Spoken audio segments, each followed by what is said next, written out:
तापीच्या बॅकवॉटरचा शिरपूरला तडाखा, शेकडो एकर शेती पाण्याखाली, शेतकऱ्यांवर दुबार पेरणीचे संकट.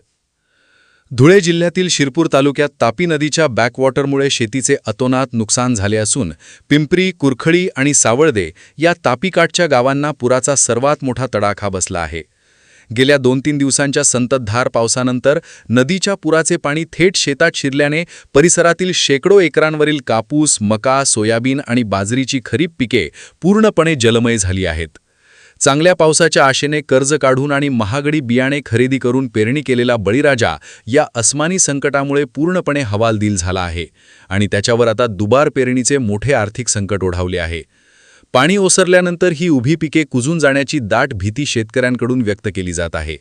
या भीषण परिस्थितीची गंभीर दखल घेत महसूल आणि कृषी विभागाने तातडीने बांधावर जाऊन नुकसानीचे संयुक्त पंचनामे करावेत. तसेच बाधित शेतकऱ्यांना शासनाने त्वरित नुकसान भरपाई द्यावी आणि दुबार पेरणीसाठी मोफत बियाणे, खते यासह तातडीची विशेष आर्थिक मदत जाहीर करावी, अशी आर्त हाक पिंपरी परिसरातील नुकसानग्रस्त शेतकऱ्यांनी प्रशासनाकडे दिली आहे. या पावसामुळे फार मोठ्या प्रमाणावर शेतांमध्ये पाणी साचलंय, हे आपण पाहत असणार.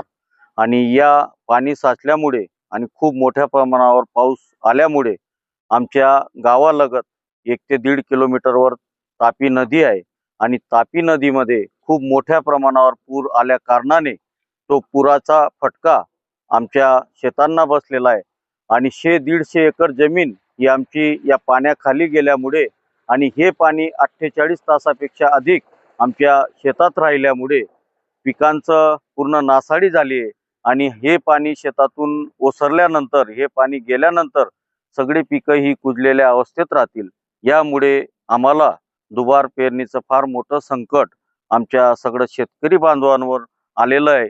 परत पुन्हा तीच प्रक्रिया आणि आता तेवढं तग धरण्याची आमच्या कोणत्याही शेतकऱ्याची हिंमत राहिलेली नाही.